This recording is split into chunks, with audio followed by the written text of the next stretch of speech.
Ok, bienvenue à la maison. Frères et sœurs, vous êtes invités, vous êtes bienvenus et vous êtes bienvenus à écouter la parole, à être nourris spirituellement pour aller plus fort et près du Seigneur au paradis. Nous allons commencer par une prière. Père Céleste, bénis les personnes qui écoutent, bénis-les dans leurs finances. Des personnes qui sont en train d'écouter, Père Céleste, ont des problèmes financiers. Ils ont plus de dépenses que de rentrées d'argent. Père Céleste, aide leur cash flow, aide leur rentrée d'argent. Donne-leur la sagesse financière qui se rendent compte qu'il faut qu'ils s'éduquent financièrement pour savoir comment sortir d'avant. Père Céleste, ouvre les portes pour nous, pour qu'on puisse avancer, avoir de l'argent passif facilement pour que ton œuvre puisse avancer. Qu'aucune puissance céleste, ni humaine, ni terrestre, ni humain, ni autorité ne puisse bloquer les flots de bénédictions financiers et relationnels que tu veux nous envoyer, Père Céleste. Et je prie que ces flots arrivent vers nous et qu'ils puissent bénir ton peuple comme tu l'as promis. Père Céleste, des personnes qui écoutent ont des problèmes physiques. Et la plupart des gens sur la terre n'ont aucune idée comment guérir ce corps humain. En fait, quand tout va bien, la personne est heureuse, mais quand une personne est malade et qu'elle ne sait pas quoi faire, elle va voir un docteur. Et les docteurs, Père Céleste, n'ont aucune idée la plupart du temps comment guérir une maladie. Le corps humain a été fait par toi. Un docteur qui est athée n'a aucune idée comment le corps marche, parce que pour son idée, c'est un amas de chimiques qui ont été mis en commun, alors que tu as créé le corps d'une manière merveilleuse, Père Céleste. Je prie qu'on puisse nous éduquer de cette manière-là aussi, à savoir comment ton corps marche pour devenir en bonne santé.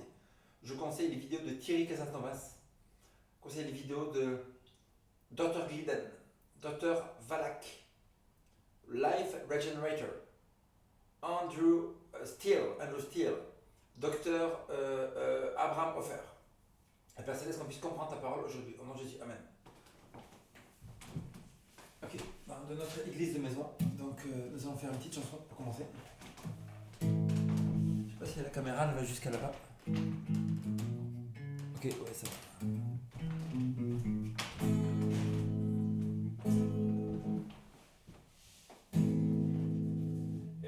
El que habita el abrigo de Dios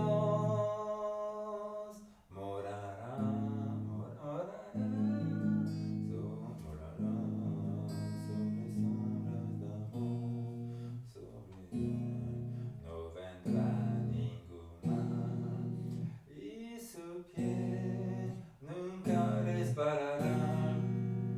Oh, yo quiero habitar el abrigo de Dios, solo ahí encontraré paz y profundo amor, mi alegría con él, comunión disfrutar y por siempre su nombre alabar. El que habita el abrigo de Dios morará sobre sombras de amor, sobre él no vendrá ningún mal y su pie nunca resbalará.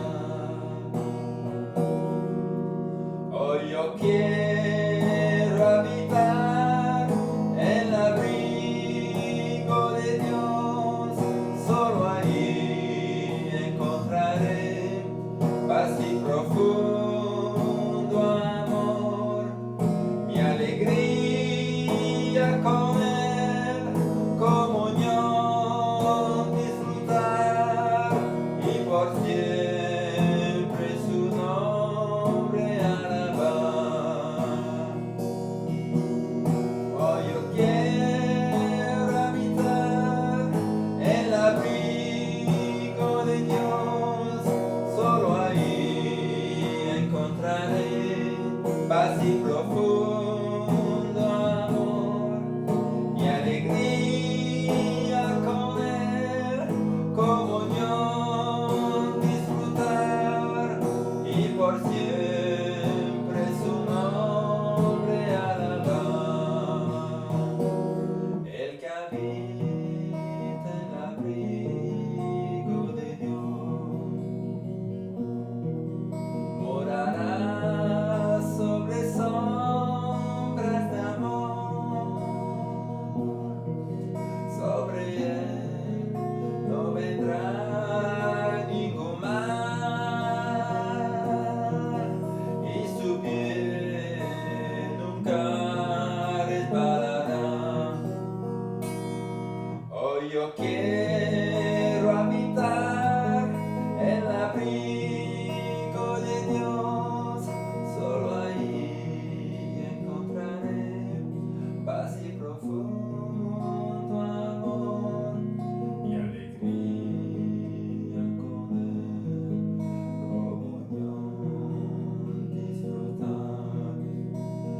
Le monde chante. Le monde est heureux. Le monde bouge dans le métro. Le monde crie de joie. Le monde croit qu'il est dans une bonne voie. Le monde est un troupeau qui part milliers par milliers comme ça. Nous sommes sur la bonne voie. Toi, tu es Jean-Pierre, tu es la bonne voie. Oui, Michel, tu es la bonne voie. On est tous sur la bonne voie. Il y a une voie qui paraît droite à un homme et la fin est la mort. Et donc, frères et sœurs, je vous invite à prendre votre Bible et nous allons dans Psaume 37, versets 1 et 2. Psaume chapitre 37, versets 1 et 2.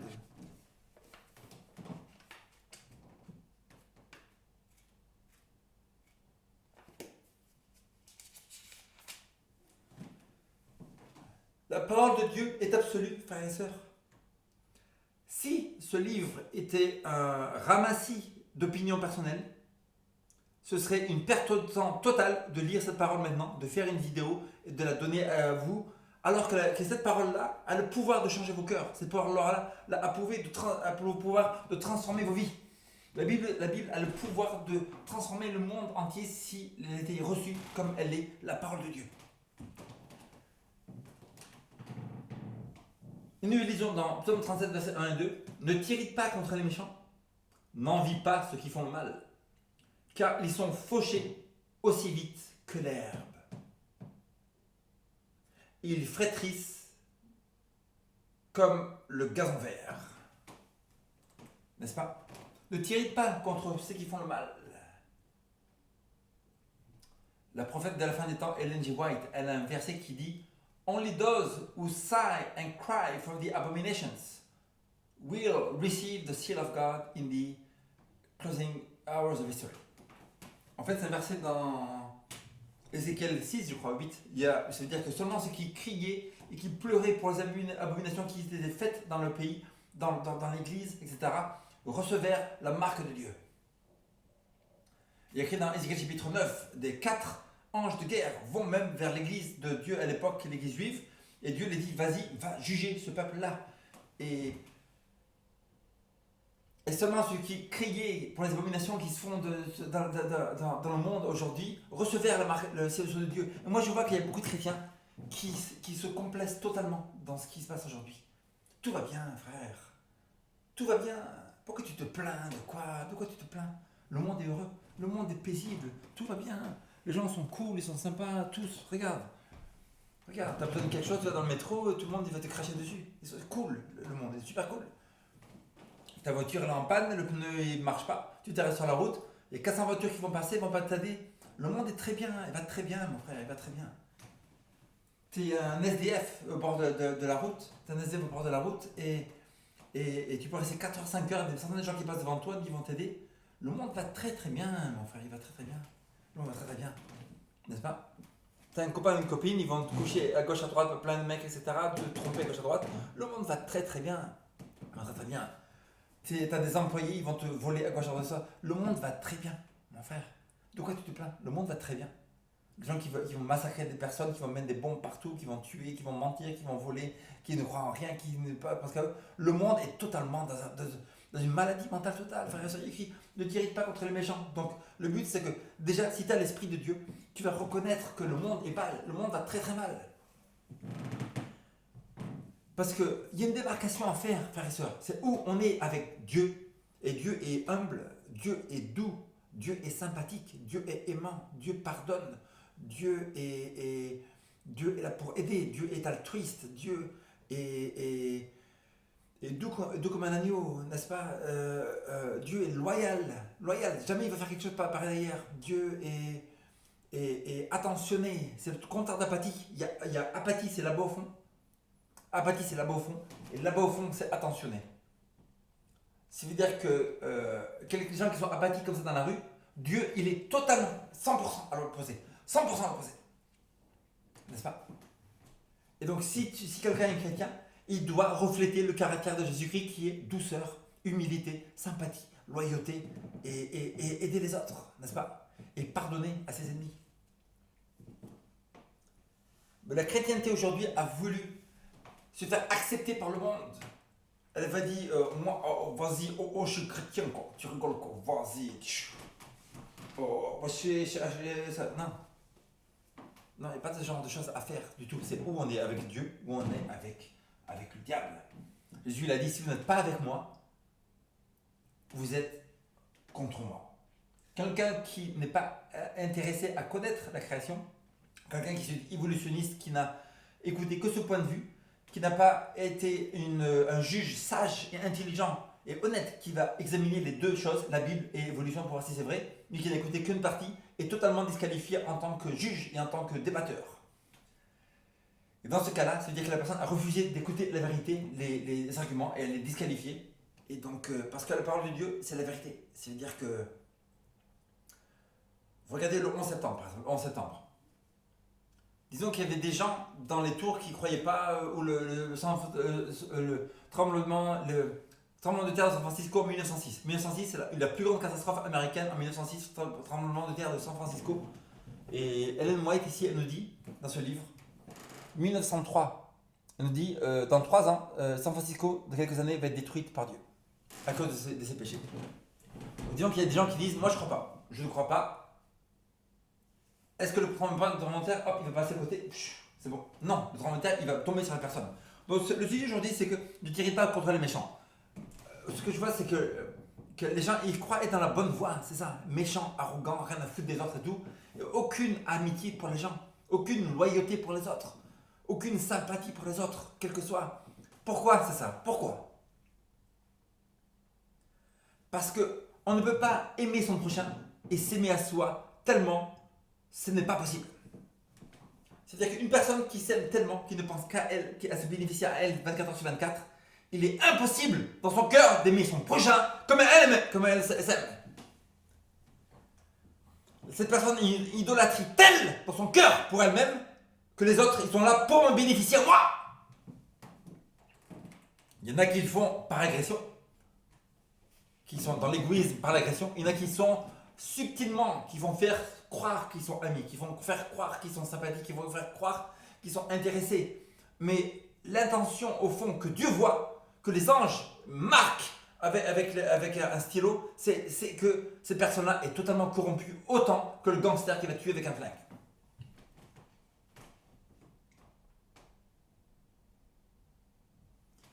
Ne t'irrite pas contre les méchants. Si tu es une personne, un chrétien qui croit en Jésus, qui va aller au paradis, donc tu ne peux que avoir le Saint-Esprit qui va te révéler ce que font les gens.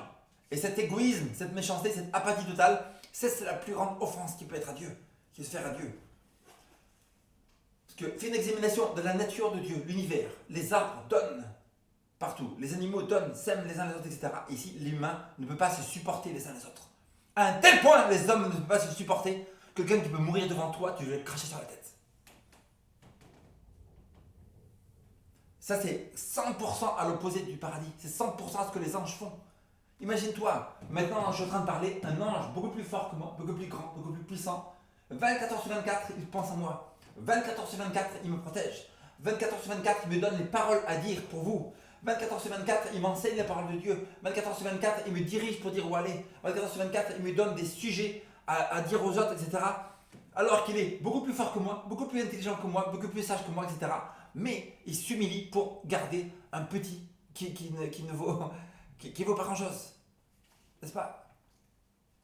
Et donc si on n'a pas cet esprit-là d'humilité, de grandeur, d'humilité, d'amour du prochain, jamais on va au paradis. Et la majorité de la chrétienté, jamais ne rentrera au paradis. Parce qu'elles n'ont pas cet amour pour son prochain. Elles veulent plaire aux gens, elles veulent rentrer dans le groupe. On est là, oui, on est au groupe. Oh, on a un petit groupe là. Oh, on est bien dans le groupe, on est bien dans le groupe. Et là-bas, toi, tu rentres pas dans le groupe, ça. Tu rentres pas dans le groupe. Parce que nous, on est bien dans le groupe. On est menteurs, on est voleurs, on est égoïstes, on est apathiques, on est déloyaux. On est bien dans notre groupe là. Votre groupe, il rentrera en enfer. Il va brûler. Ne t'irrite pas contre les méchants. N'envie pas ceux qui font le mal, n'est-ce pas? Tu vois les mecs, vas-y, les grosses voitures, Champs-Élysées. Le mec, il est comme ça, BMW et tout. Aston Martin. Et le mec, il dit, mais d'où il sort ce mec, cette voiture? Ah, et le mec, il vas-y, il est comme ça, il a un jean qui tombe, machin, comme ça. D'où il sort cette voiture? Il n'a pas d'éducation, il n'a rien du tout. Le mec, vas-y, moi j'ai la Aston Martin, comme ça. Oh. Le mec, d'où il sort ça? N'envie pas les méchants. Parce que le mec, bientôt, il écrit, car ils sont fauchés aussi vite que l'herbe. Et tu regardes l'herbe, oh, l'herbe, elle est jolie. Oh. Il y a quelques jours seulement de soleil. Après, le jardinier, il a mis un peu d'eau. La pluie est tombée un petit peu quelques jours. Regarde, une herbe magnifique, verte, mais verte. Et tu viens le lendemain, tu regardes, oh, il n'y a plus d'herbe. C'est terminé. L'herbe, elle est terminée. L'herbe Aston Martin, terminé. L'herbe rap, gangster, vas-y, on est trop dans ce groupe. Terminé bientôt, terminé. L'herbe, ouais, je suis sympathique, j'en ai foutu ta gueule, je suis tout seul. Non, ça va être terminé bientôt. C'est terminé. Car ils sont fauchés aussi vite que l'herbe et ils se flétrissent aussi vite que le gazon vert. Ils se flétrissent aussi vite que le gazon vert. L'herbe apathique, méchante, ça a l'air beau, c'est l'air bon. Tout le monde est dans ce groupe là, ils sont contents, ils sont dans l'air. Tout ça, et bientôt, oh le gazon, oh, mais le gazon est en train de devenir quoi? Il devient jaune, il se sèche. C'est terminé, bientôt, c'est terminé. Et là, frères et sœurs, nous sommes en 2016. Nous sommes dans le summum du gangstérisme, de l'égoïsme qui a jamais été sur la planète Terre. Jamais la planète Terre a eu un tel summum d'athéisme maintenant. Et la plupart des gens, ils croient dans le moment, dans l'émotion du moment. Ah, je me sens bien maintenant, là. Ouf, je me sens bien, je suis dans le moment. Mais il faut pas savoir, faut pas penser dans le moment parce que dans 5 minutes, tu vas mourir. Obama a été 8 ans à la présidence, un gangster à la présidence. La parole de Dieu nous dit de ne pas faire des accusations terribles contre les présidents, n'est-ce pas? Vous regardez partout, le mec c'est un gangster. Homosexuel gangster. N'est-ce pas? Dans quelques mois, Barack Obama il va dégager de la Maison Blanche. Et donc la fête du gangsterisme va bientôt s'arrêter. La fête de l'égoïsme va bientôt s'arrêter. La fête de l'explosion du moi va bientôt s'arrêter. La fête des déloyaux qui se rien à foutre des autres, qui je me bénéficie que moi, va bientôt s'arrêter. La fête des égoïstes, oh moi, je me lève le matin, c'est moi, je prends la douche, c'est moi, je mange, c'est moi, je suis dans le métro, c'est moi, dans le boulot, il n'y a que moi qui me bénéficie, je rentre chez moi, c'est moi, je me couche, c'est moi, toute la journée, c'est moi, ça va bientôt terminer.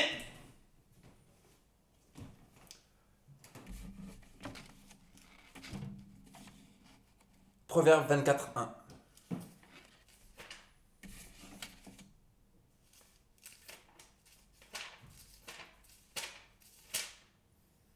Ne porte pas envie aux hommes méchants. Voilà, ils grandissent, ils prospèrent, mais ils vont flétrir bientôt et ne porte pas envie aux hommes méchants et ne désire pas être avec eux. Un chrétien doit évangéliser, un chrétien doit passer beaucoup de temps avec les pourris, les égoïstes, les voleurs, menteurs, etc. pour donner le message. Un chrétien doit passer, comme Jésus, beaucoup de temps avec les gens de mauvaise vie, n'est-ce pas? Mais ne désire pas être avec eux. Ça veut dire ne désire pas faire participer à leur fête d'égoïsme, participer à la fête du moi, participer à la fête vide qui n'a rien du tout après, participer à la fête du mensonge, participer, on va dans le métro, les gens ils sont moqueurs. T'as vu le mec, oh, c'est trop rigolo. Le mec, tu vois, tu vas participer au fait de la moquerie comme ça, des idiots comme ça, de moquerie. Tu vas bientôt se terminer. Luc 13. Verset 10 à 9. Il dit aussi cette parabole. Un homme avait un figuier planté dans une vigne. Vous êtes à la campagne, il fait beau, magnifique, un temps qui passe, le vent très doux, vous vous sentez si bien et vous oubliez tous les soucis. Et voici, vous voyez un figuier. Un homme avait une terre avec un figuier planté dans une vigne. Il vint pour y chercher du fruit, il n'en trouva point.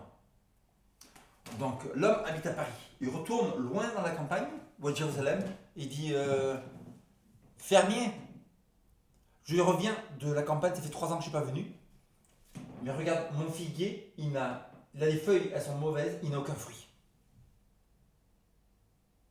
Qu'as-tu fait? Tu es le fermier, tu es supposé faire pousser les fruits de cet arbre. Il n'y a rien qui pousse.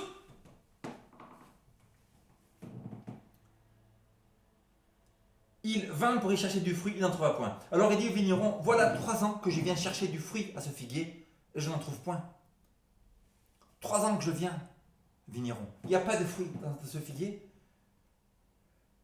Je n'en trouve point. Coupe-le. Pourquoi occupe-t-il la terre inutilement? au lieu de mettre ce figuier là, nous allons mettre d'autres plantes et elles vont pousser du fruit, elles vont donner du fruit. Car ce figuier là, il prend toute la place. Il prend l'eau, il prend du fumier, il prend le rock dust, il prend tout, il prend les minéraux pour rien du tout. L'église est remplie de figuiers qui n'ont pas de fruits. Ils sont nourris magnifiquement partout. Il y a des sites bibliques, il y a des sites de prophétie, il y a des télévisions chrétiennes à gauche et à droite partout. Et néanmoins, le figuier, il ne porte aucun fruit.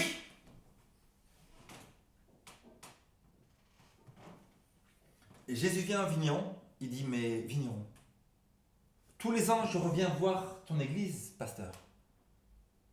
Tous les ans je viens examiner ton église, pasteur. Mais regarde les membres, ils ont une apparence bien, ils sont bien costards tout ça, oui, oui. Ils ont une Bible sous la main, oui. Mais ils n'ont aucun fruit. Oh Jésus, ils n'ont aucun fruit, regarde, ils sont bien habillés quand même. Non, non. Ces membres de ton église, ils ne portent aucun fruit. Le vigneron lui répondit, Seigneur, laisse-le encore une année. Je creuserai tout autour. Je vais mettre du fumier. Peut-être à l'avenir donnera-t-il du fruit. Sinon, on le coupera. Non, Seigneur Jésus, attends encore. Le monde chrétien ne porte pas du fruit. Il y a des millions de chrétiens qui se le sont que de nom, qui n'ont aucune idée de ce que la parole de Dieu nous dit, qui ne savent, ils n'ont jamais lu la Bible même, et ils ne portent aucun fruit, ils ne font rien pour les autres, ils sont égoïstes, ils portent le nom de chrétien. Mais attends un peu. Encore quelques mois, on va voir si les fruits, peut-être qu'il y aura des belles filles qui vont sortir. Peut-être qu'il y aura des fruits magnifiques qui vont sortir, mais maintenant c'est vrai que ça fait des années qu'il écoute la parole de Dieu, ce figuier. Ça fait des années que tu le nourris. Ça fait des années qu'il a été baptisé et néanmoins il n'a aucun fruit. Il ne fait rien pour les autres. Il est totalement égoïste. Dans un an, s'il ne porte pas de fruits, tu le coupes. Nous avons la même chose similaire qui s'est passée dans le chapitre de Daniel. Le roi Nabuchodonosor est sur son palace en haut des murs du palais de Babylone. Le soleil tombe au loin sur l'Euphrate, la rivière de l'Euphrate. Ce croissant de lune magnifique, extrêmement fertile. Babylone, Nabuchodonosor dans la ville la plus puissante, la plus riche qui n'a jamais existé sur la terre. De loin, il voit la statue de Marduk, ce 66 mètres de haut, en or brut. Jamais il y a vu une statue aussi grande, totalement faite en or. Nabuchodonosor voit de loin les jardins pendants qu'il a fait pour sa femme, une des merveilles du monde. Nabuchodonosor voit toutes les statues, les choses magnifiques, les palais qu'il a fait dans son royaume. Et il dit, n'est-ce pas cette grande Babylone que moi j'ai fait tout seul, par ma puissance, ma gloire et ma sagesse. N'est-ce pas cette grande Babylone que moi j'ai fait tout seul.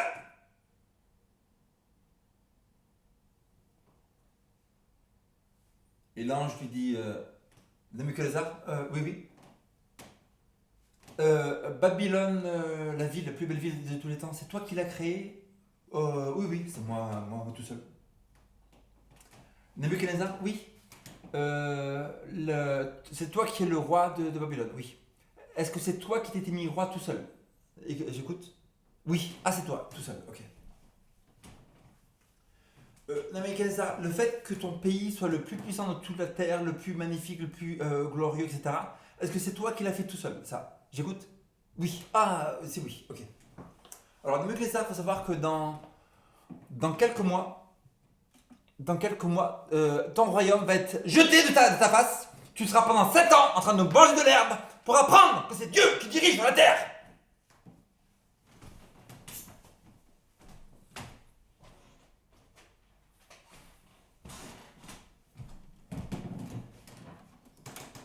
Il y a des problèmes techniques là. Il faut brancher la caméra et faire les heures. Sinon, on va plus voir d'image de tourner et tout là. L'image va partir et on va être dans le noir là. On va faire un branchement là. La caméra est branchée. Pourquoi, donc je vous pose une question, pourquoi ce Luc chapitre 13 est similaire à Daniel ou Nebuchadnezzar? Il s'est pris pour quelque chose, vas-y, c'est moi qui fais Babylone, c'est moi qui fais les tours, c'est moi qui fais ça. Et regarde tout ce que j'ai fait. Regarde tout ça. Tout ça, c'est moi qui l'ai fait. Regarde ce business que j'ai fait. Regarde ça, ce business que j'ai fait, c'est incroyable. Regarde mon téléphone. Regarde mon téléphone. Tu peux regarder le téléphone, tout ça, tu regarderas. Le nombre d'amis que j'ai sur Facebook et tout. Le nombre d'amis que j'ai sur téléphone, mais c'est quelque chose de malade. C'est un truc de fou. Regarde ce que j'ai fait, tout ça. Regarde le business que je fais. Tous les gens riches et tout, ils appellent et tout. Oh, mais imagine quelque chose comme ça. Les autres n'arrivent pas à faire ça. C'est moi qui l'ai fait. Tout seul. Tout seul. Tout seul. Tu l'as fait tout seul. Ok, sache que Dieu va te dégager de ta position. Il va te dégager de ta puissance. Et pour que tu comprennes que toute chose vient de Dieu. Ta respiration vient de Dieu. Les battements du cœur viennent de Dieu. Tout le corps humain vient de Dieu. Les pensées viennent de Dieu. L'intelligence que tu as vient de Dieu. Ton argent vient de Dieu. Toutes les opportunités que tu as de rencontrer des gens, tout vient de Dieu. Si tu prends la gloire de Dieu pour toi, tu deviens un Dieu. Et Dieu doit te détruire parce qu'il n'y a qu'un Dieu sur le trône.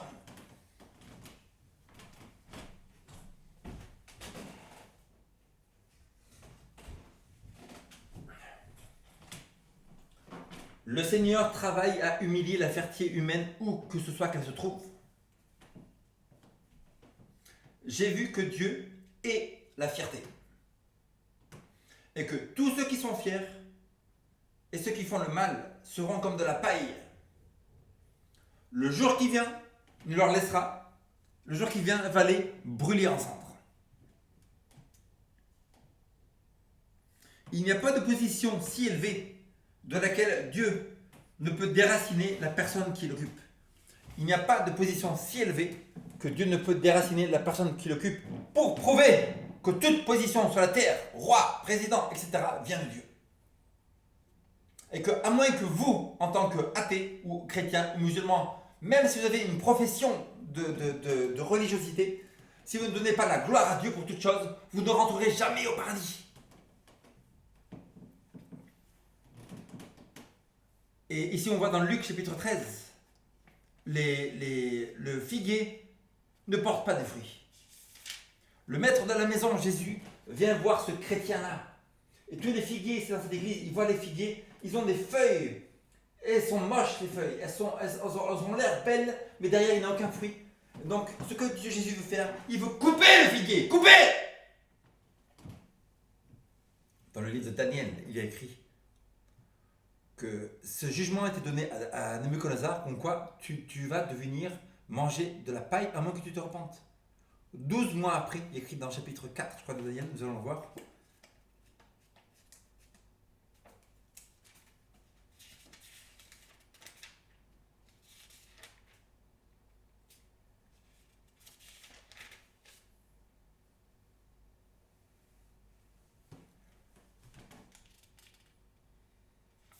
C'est où? C'est pas 3. Je crois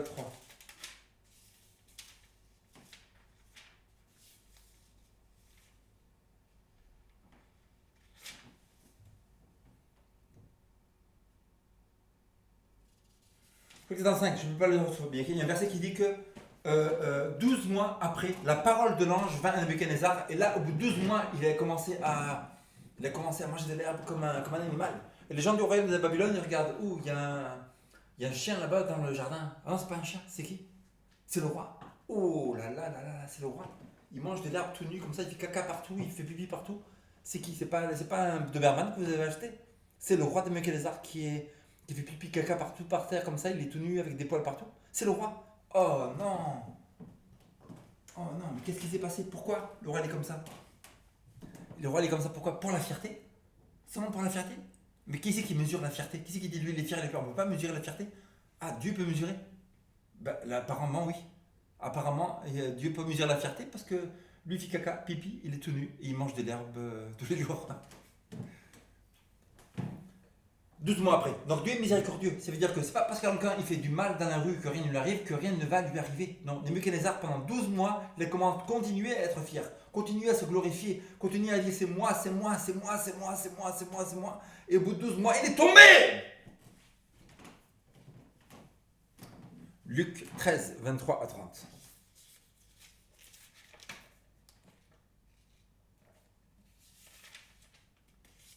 Quelqu'un lui dit, Seigneur, n'y a-t-il que peu de gens qui soient sauvés?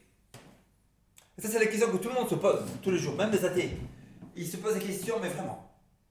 Il y a 7 ou 8 milliards de gens sur la Terre.